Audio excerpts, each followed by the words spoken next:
Hi, I'm Dr. Christine Anderson. I am a chiropractor who specializes in pediatrics and pregnancy.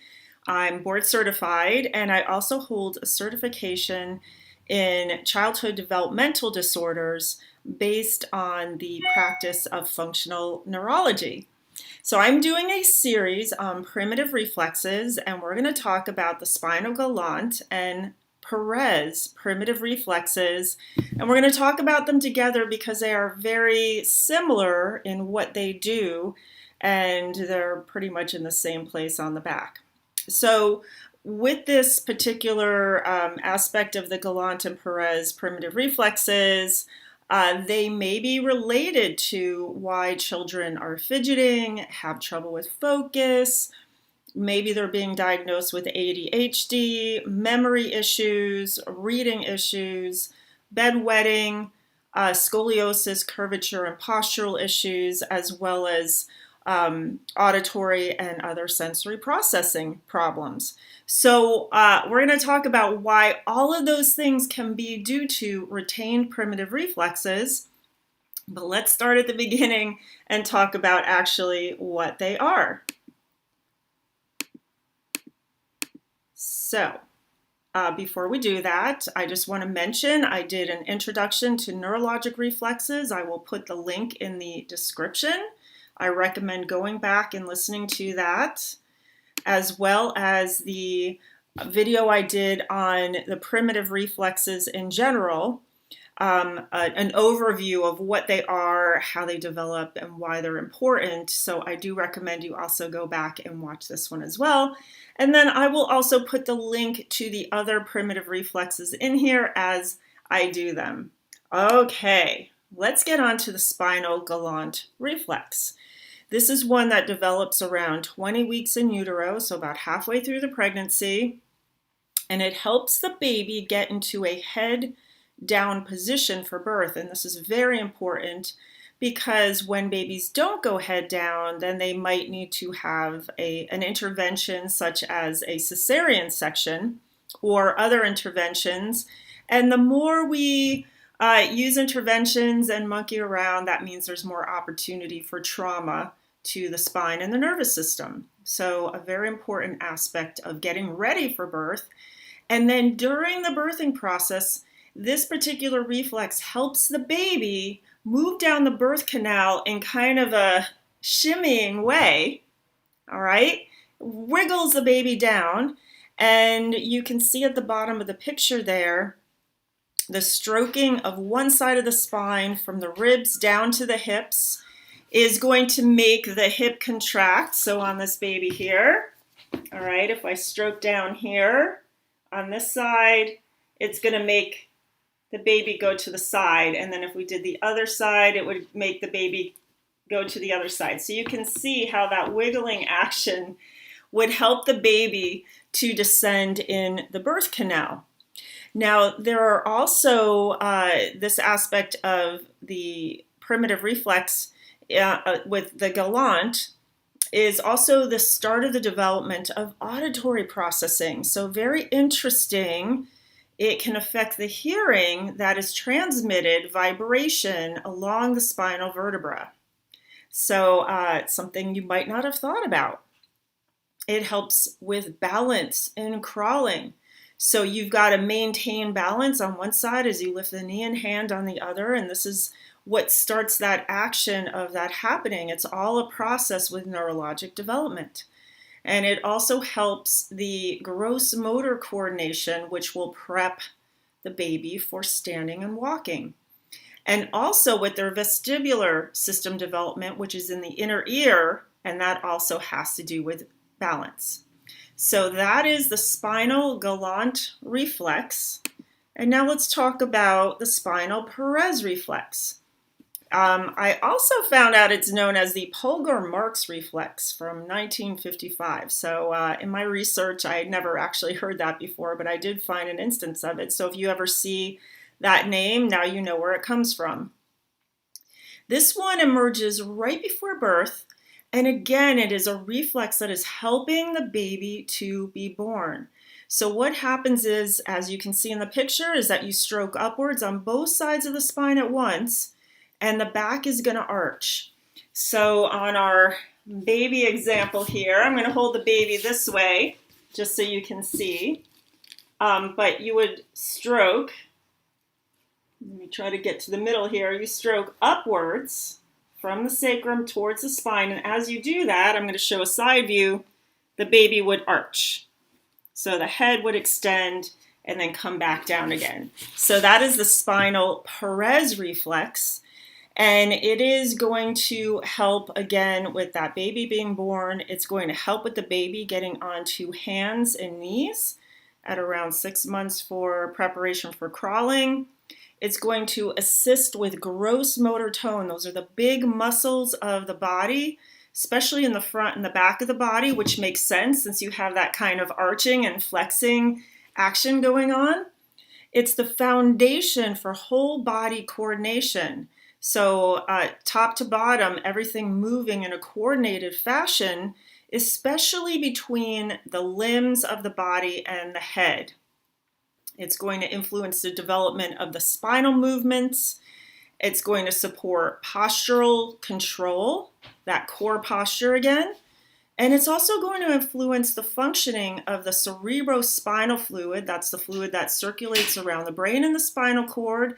And I talk about this extensively in my video on craniosacral therapy and newborns. So I will put the link to that video in the description so you can go back and look at what does that mean.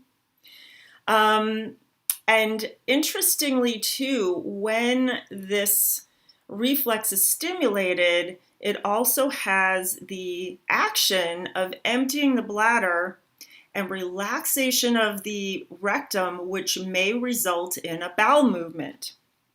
So if you are doing this on your baby or child at home, just be aware of that, as I am in my office when I do this. I haven't had any problems yet, but it is something that can occur. All right, so let's first talk about what if you're checking your newborn, or when newborns come in and I'm checking them and they're under the age of 3 months, and they should have this reflex right after birth. What does it mean if either it's absent or it's asymmetric, especially in the instance of the Galant where it occurs on one side and not the other? What does that mean? Well, it means that there's some interference in the nervous system. So the primitive reflexes are housed in the brainstem right at the back of the head here. So sometimes, even in natural, easy birth, this can become compressed here because the cranial bones have to overlap as the baby's coming through the vaginal canal before they come out. And if the head isn't in an optimal position, it can create stress on the back of the head and the neck. But especially if there's a history of C-section, I oftentimes see an absent Galant and Perez reflex, because think about the action of these reflexes. They help the baby descend down the birth canal. Well, if that doesn't happen, if there is some obstacle, or if the baby's reflex is not pushing the baby down the canal, then they're going to get stuck. And this is when a C-section might occur. So this is one of the things I'm really going to look for, especially if I see a history of C-section or of vacuums or forceps birth. Again, the baby needing some assistance to getting out of mom. They're not just coming on down as they are supposed to. The spinal reflex that this is occurring, so I have a picture here of the quadratus lumborum. This is a major side bender. So this is the muscle that's being activated in the spinal galant reflex. And you can see the lumbar spine there. That's also the nerves that come off that go to that muscle. It also extends up into T12, which is the last vertebra in the thoracic spine. So if there are any interferences to those nerves coming off that region, it may prevent that muscle from contracting. For the Perez reflex, what can happen is that the paraspinal muscles, which are the ones doing most of the extending, again, if there's any interference going out to those muscles, similar to the effect of the quadratus lumborum, then they won't be able to extend using those muscles. So this is crucial when we're looking at why can chiropractic help with an absence or asymmetry of these primitive reflexes. Well, both chiropractic and craniosacral remove interference to the natural functioning of the nervous system, and that's why they work so well. So this is huge. And so if your medical pediatrician is looking at these reflexes and they're not occurring, this is something to consider to get your child to a chiropractor or a craniosacral therapist, or preferably one that does both, like I do, because your medical pediatrician, unfortunately, is not trained to understand what an absence or asymmetry of primitive reflexes mean. They really don't understand. They may not even be checking for them. So you want to make sure that you ask them to check, and you can note yourself, because I would be very surprised if they actually understood that that is due to some interference in the nervous system. And maybe you can send them this video and have them watch it, but they just aren't trained in this way of thinking. So this is why chiropractic is such a great complement to your medical care for your team you create for your child. All right, so anything else I want to say on that? Also, one last thing, this might even go back to mom, your pelvis and positioning of your pelvis. And perhaps if there is misalignment, so this is like me looking down your pelvis, but if there's any rotation, it can affect that pelvic outlet. And I talk about this in my video of pregnancy and chiropractic, so I'll put that in the description too. But think about this, especially if you're planning on having more children, and maybe you had an issue in labor, that by getting chiropractic during pregnancy, you can help with the pelvic shape and outlet, and that can take away any in utero constraint for your baby to be able to exit when it comes time. All right, moving on. So let's talk about now your child is past the age of maybe 9 months for Spinal Galant or 6 months for Perez. And that's the outer limit. I really like to see it maybe a little bit closer to the 3 to 5 months. But at the very least, we want these reflexes integrated by 6 and 9 months. So if we're not seeing this, it means that there has not been enough stimulation of that pathway with the nerve pathways for this to occur, and or there may be some interference in the nervous system, and so that message isn't getting through to the brain, because there is a path that goes up to the brain, and eventually the brain will kick in and have top-down control, which will integrate it. So when you rub your finger, as I showed you, I've got my little baby here sideways so you can see. So when I rub my finger downwards, the baby should bend to the side, okay? When I rub both my fingers up the spine at the same time from the sacrum, so I know it's hard to see a little bit here. Let me, I'm going to widen my screen a little bit. There we go. So you can see the whole baby. So when I stroke my fingers from the hips, so from the sacrum, the bottom to the top, the baby should arch, completely arch. So head up, legs up, like Superman. There we go. Just like that. There we go. But fast. It will be something like that. So let me come back to my other screen. So your child, if they're a baby, you're going to just do this with them laying down. If they can get onto their hands and knees, certainly you can do that. Older children, I recommend having them get onto their hands and knees. They can lay down if they don't want to do that or if they can't, but it's a great way to have the opportunity for the body to move. So they may do a full-on primitive reflex, side bend for the Galant, arch their back for their Perez. Or they might get squirmy and tickly and, giggle and move around. Or it may be very, very subtle, and you might just see the muscles on the spine just kind of give a little twitch, okay? Again, beware, especially if they're an older child, and if, say, they do have issues with bedwetting or even issues with being able to hold their urination or bowels during the day, be on guard that this may help release the bowels, especially with the Perez.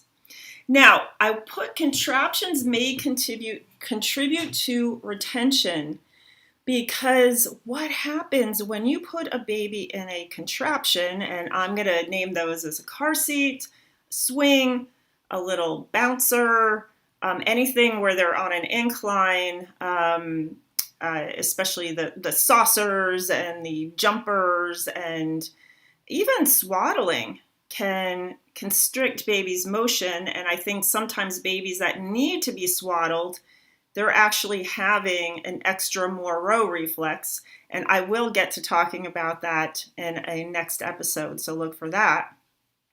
But this is why floor time is so important. Babies need to play on their back so they can wiggle around and move around, and they're stimulating that reflex on their back, as well as moving their muscles so that they are practicing what it feels like for rolling, so it's helping with the milestones.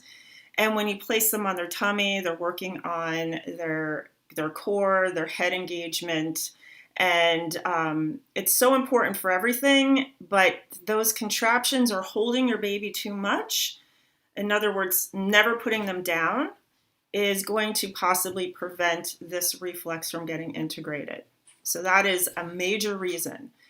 If your baby does not like to be put down, they cry, they don't sleep well, then there might be some interference going on with their craniosacral system, and I highly recommend getting them checked out by a pediatric chiropractor. So what might you see in your child who has a spinal galant and or Perez reflex that has not integrated? Well, they're going to be the kid that can't sit still. They're fidgety, whether it's stimulated by the chair they're sitting in or their shirt or even their underwear. It's like they can't get comfortable, they can't sit still. Everything, they just cannot sit still. And this can be frustrating, not only for the child, but for the teachers. And this is why a lot of times they might be diagnosed erroneously with something like ADHD. And there was actually a 2012 study looking at retained primitive reflexes and ADHD in children. And the results of this study showed that ADHD children who had been diagnosed with ADHD, have high occurrences of primitive reflexes compared to the control group, which indicates that ADHD symptoms may present a compensation of unfinished developmental stages relating to diminished Moreau and Galant reflexes. So there you have it. So if your child cannot sit still, is fidgety, maybe you're thinking they have ADHD, maybe they have poor concentration and short-term memory because they can't calm themselves down long enough to focus. And if they're able to override it, it takes so much energy, they can't focus to learn. I talked a little bit about the bedwetting or even the daytime incontinence related to these reflexes, especially the Perez, and scoliosis or spinal curvature. So it makes sense that if your child's Galant reflex is stimulated more on one side than the other, then their spine is going to grow in a C shape. So this is something I look for when there are postural asymmetries and scoliosis, and I often find it. I don't think I've ever not found it with a child who is presenting with spinal curvature. Same thing with posture and gait issues. If there's a high hip, or when they're walking, the hip and the pelvis are not moving properly, it's going to reflect this action of those muscles working to try and hold the body up and move it along. Remember that balance and coordination has to go with it. And so that's why you're seeing here this lack of coordination and motor activity, meaning when they move, they're just not coordinated. They just can't do it. They're often labeled as clumsy, and they're not. They just cannot coordinate their motions. And this has a lot to do as well with the poor gross motor tone. So that gross motor tone is the thing that holds us up. It holds us up with the big muscles, balances us from front to back and side to side, and we have to keep balance, especially as we are sitting up. So these are the children that are slouching. They can't sit up. You tell them to sit up straight, and like a second later, they're slouched again. They just cannot do it. The auditory processing problems. So remember, we talked about the Galant reflex being the beginning of the auditory processing. So these children that are having the retained spinal galant might have issues with sounds that are very similar, like the vowel sounds or the S, F, CH, and the SH. Also maybe the M and the N sound. They may have issues with this reflex. And not only auditory problems, but really sensory integration problems of all the senses. And oftentimes they might be hypersensitive with auditory and tactile to touch. They're not, they're not huggers, they're not cuddlers. It's just not comfortable for them. There may be difficulty reading, and this is due to near focus problems. And with the hypersensitivity, it can also extend to hypersensitivities with food and food intolerances as well. All right, so how do we test and remediate this spinal reflex? Well, with most of these, if you have a motion that can stimulate it, that is a motion that you can do. So you can see this older child on her hands and knees, and we've got some tool. I believe that's probably a paintbrush. Now, I prefer doing this on skin-to-skin contact. And typically, I'm just using my fingers because I always have them with me and I don't have to go around searching for it. But you can use like a paintbrush or something like that. And you can vary the pressure. So I tend to do like a lighter touch, like a tickle touch with just a little bit of a nail. And when I'm stroking down the back for the Galant, that's the one on either side of the spine, that top left picture, I am usually just using my finger pad, maybe a little bit of a nail, but it's a very, very light touch. If that doesn't do it, you can try a little harder or a little lighter. It may be different for each child. So you would do it each time, each side, and you would try it at least 3 to 4 times to see if it gives you a response. And if it does, you keep doing it at least 6 to 10 times. Or if they can tolerate it, you do it until the reflex dampens. And you want to do this as much as possible. You've got to stimulate the nervous system in order for these to integrate. So the more you do them, the faster that integration is going to be. And then with the spinal Perez, you use 2 fingers. I like to use the backs of my fingers. So I do get a little bit of the nail in there. So I can just stroke on either side of the spine on both sides at the same time from the sacrum. So going from basically the butt to the head, using a little bit of a quick motion. And that's how you stimulate the Perez reflex. And you can use these with any age child. And I do give this exercise for parents to do no matter what the age of their child if we're working with these reflexes. Now for an older child, they can work on the snow angel.